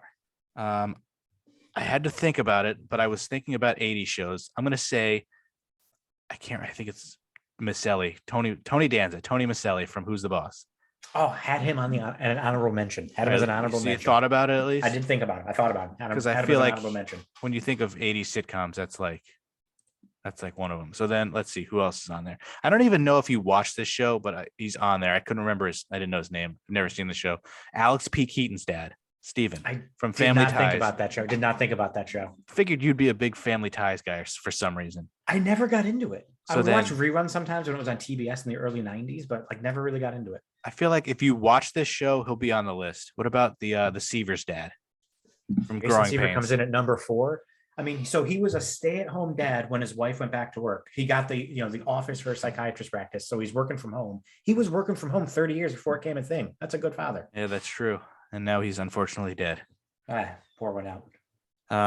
Let's see. There's one that I saw. So you've gotten 1, 3, and 4. So this one is, I can't take credit for if it's on your list because I saw his name and was like, I would have never thought of it, but this feels like a show for you. What about Tim Taylor?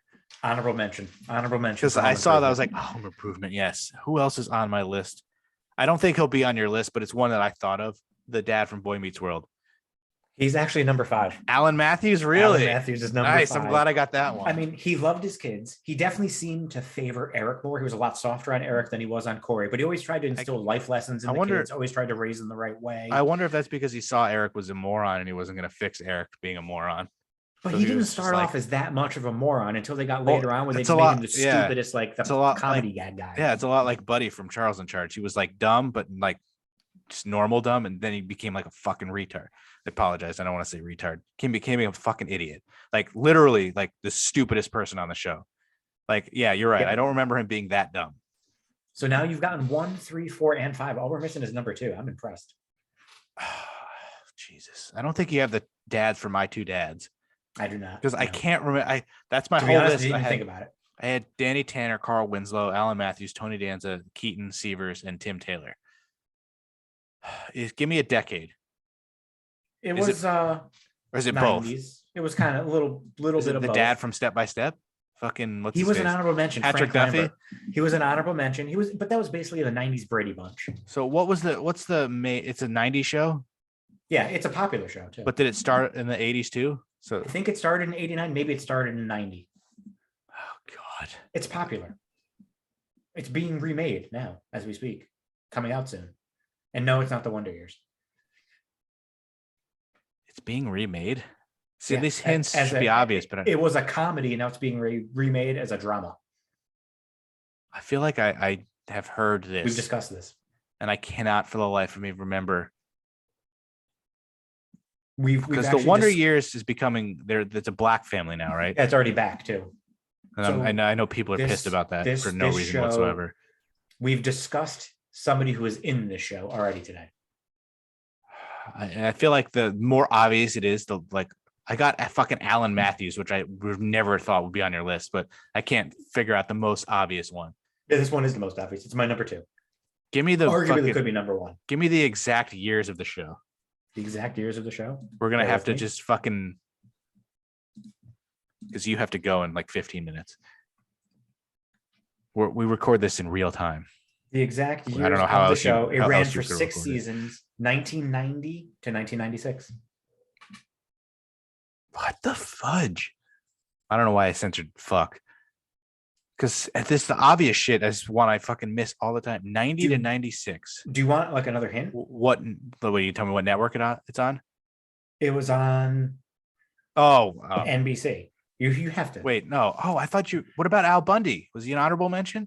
He was not an honorable mention because he wasn't really that good of a dad. But what's your criteria? Like top dads because Well, of I'm how thinking they're like somebody of how I they're a want that as my dad. father. Yeah. I mean, Al Bundy would be a pretty fucking funny dad. Working at a women's shoe And store. and Dan Connor from Roseanne not on the list. That's the other one that I saw that I forgot about because they did remake that. Do you want a hint? I can give you another hint. What never? It was on NBC. It was on NBC. Yeah. I'm gonna give you another hint. Also a show similar to Family Matters where they recast the mother. For the love of God. Wait. I was gonna say Uncle Phil, but that's not his dad. Uncle Phil. That's number two. Not his dad. But he was a dad to Hillary and Carlton, and he treated Will like his son. That's not. I don't know if I count that on the. He's not the main character's dad. He is but a he dad. was still a dad that I had. His character name is Uncle Phil. No, but he was somebody that you'd want as a father. I don't know if I could count that one. He took Will in as his son. They're remaking that show as a drama. Yeah, it's coming out. It's a reboot of the series based on. I don't think I knew that. Yeah, it's called Bel Air. Do you remember a couple years ago? Already know. It's like a mini series that's going to be on HBO Max. Is it going to be with white people, like Bel Air, the rich white people? That's what it sounds like. It's with African Americans. But did you ever see that Netflix Probably not. dramatization of Bel Air, like where it was like a huge drama? That's what they took the inspiration of, and Will Smith is actually producing it with the person that made that thing on YouTube. But he's not in it. No, he's not in it. The last thing on Netflix I watched was about the Times Square killer. Oh, I can hear your wife. Yeah, she's on a call. She's making it a point on the. See, that's why I have to like soundproof my room. Because if I have the window open, cracked open like at all, you can hear everything. All right, I guess because he's a dad, but he's not the dad to the main character. Like that, that didn't even cross my mind. Just that episode where like his dad comes back and then his dad like leaves him again. He's like, "Why don't he want me?" Yeah. He's crying and why don't you put tears. Why don't you put that guy on the list? The dad you want, he just leaves you alone. He doesn't put up with your bullshit. All right, so we still have we don't have a lot of time left. Your work schedule has pushed. It's our fault for not. I need an unusual death because we'll just save some stuff for next week. 27 Club, a funny dating anecdote. Give me a Randy year. Woodfield. Randy Woodfield still needs to happen. That's gonna happen at like episode 15. I should have said 50. So I'm thinking 1800s. Give me something more modern. We just did a 1900. No, I said 1800s. Yeah, no, but give me something modern. Something modern. We've done modern every other week though. No, like really recent. Really recent. Let's say 2015. 2015. Holy hell. What? Oh, it gave me like 31 results. There's 1, 2, 3, 4, 5, 6 of them. Okay. Can I pick a month? What months do we have? Just pick one. It's the one in June. There's one in July, so I'll do that. Oh, Okay. You're not going to like this one. This is bad. And my computer's freezing. You still with me? Yeah. All right, because I forgot my internet is not, or the website is not what we're recording on. So Jaylon Rippey, Jaylon, July 2nd, 2015. Okay. Jaylon Rippey, 5. Yeah. Was killed by a leaping sturgeon while she was boating with her family near Fanning Springs, Florida. Her mother, Tanya Faye, 31, and her brother, Trevor, 9, were also injured and needed facial reconstruction surgery. That is awful. So 5 years old. Yep. So named Jaylon. You said her. Would assume that was a boy, first of all. But once I saw the age, I was like, this is leaping sturgeon. The fish can jump. Fish. You've never seen those videos where they're like jumping out of the water and they hit people? Like a dolphin. Yeah. A sturgeon could do that. Like fish smack you in the face. That's a new one on me. I do not look forward to researching this one. That's actually depressing for me. And you said the mother and the 9-year-old other child needed surgery? Facial reconstruction surgery. So they must have been going super fast. Because I know you could get hit in the face with a sturgeon if you're just sitting in the boat, and that'll probably suck. But they must have been like going somewhere and it hit him in the face. Like that's not good. That's awful. That's awful, dude. I don't want to have to research that one, but I guess that segues into on this day, doesn't it? Yep. Which would you like? Things that happen on this day first, or the birthdays and deaths? Oh, just continue with the deaths. Give me the deaths so- first. Get the death out of the way. All right. So on this date in 2013, Fred Which Turner, is, when are we recording? January January 7th. 7th. On this date in 2013, Fred Turner, who used to be the CEO of McDonald's from 1977 to 2004, died from complications of pneumonia at the age of 80. I was going to say diabetes. He wishes. On this date last year in 2021, Baseball Hall of Fame manager Tommy Lasorda died at the age of 93 of a heart attack. I guess it's can't really complain if you're up there. Like, what's the age where it's like, all right, they lived a full life. Like, I feel like 80 is becoming like nobody's dying at 80 anymore. It's like you should. No, it's later. And this is actually funny. Before I get to this last death, Michael Kay on the Kay show was talking about that with Don and Peter, like, because they were talking about Betty White, her age. And he was like, if Don was like, right now, somebody tells you can live to be 97, you taking it? And Kay was like, yes. no. Kay was like, no, I'm going to gamble for more. And he's like, why would you? He's like, why? He was like, that's the dumbest. He was like that. He equated that to, of course, Michael's an playing idiot. blackjack and hitting on 19. Yeah, exactly. Like, I don't want to be that old. Like, I'm fine dying at 50. I don't give a shit. But like, and like Peter was like, what if you're 80 and you start losing your faculties? Maybe you don't want to be past 80. Like you're 97, you're guaranteed good years. I don't want to be past 50. But like, I feel like now when people die at 80, sometimes it's like only 80.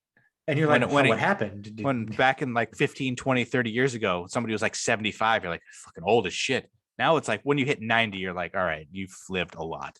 Yeah, both my grandfathers lived to their mid 90s. One of my dad's uncles lived to like 96. That was the one that used to have dementia and would eat a gallon of ice cream, forget he had a gallon of ice cream, rest in peace, Naaman. I remember that name from college because it was just such a random name I've never heard before. And there were two brothers, both named Naaman. That's just dumb. That's and like, you ready? Yeah, I don't want to be that old. You ready for the last death? Yes. It happened today. Are you gonna kill yourself? You're starting to like freak me out. You ready for this next death? It pulls out a gun. Who was that? What was his name? Bud Dwyer. Oh God, I could get a whole story about Bud Dwyer and how we were obsessed with the guy in high school. So unfortunately, on this day today, Sir Sidney Poitier died at 94.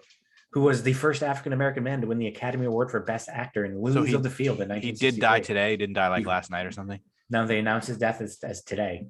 Poor guy. Lived a long life. What was he? What did you say? 94? 94. Yeah, that's a good life. So what else happened on this day before we wrap up? Well, we had a few birthdays on this day. Millard Fillmore was born on this day in 1800. Millard Fillmore. I mean, that's not bad, right? Millard Fillmore. He died in 1884. He lived to be 84 years old. Nicolas Cage was born on this day. He turns 57 today. He's pushing 60. And this last one, I actually wish was a death. Rand Paul turns 58 today. Why isn't that not a death? Asshole. A piece of garbage. Any? I tweet him a happy birthday and call him a piece of shit, and then get banned on Twitter. Yeah, exactly. At least that'll be at least like a week.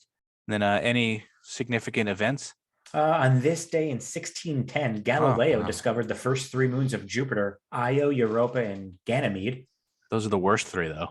Everyone knows that. Like, God, terrible. And then on this day in 1999, President Bill Clinton's impeachment trial begins in the U.S. Senate after the House voted to impeach him for lying about his affair with Monica Lewinsky.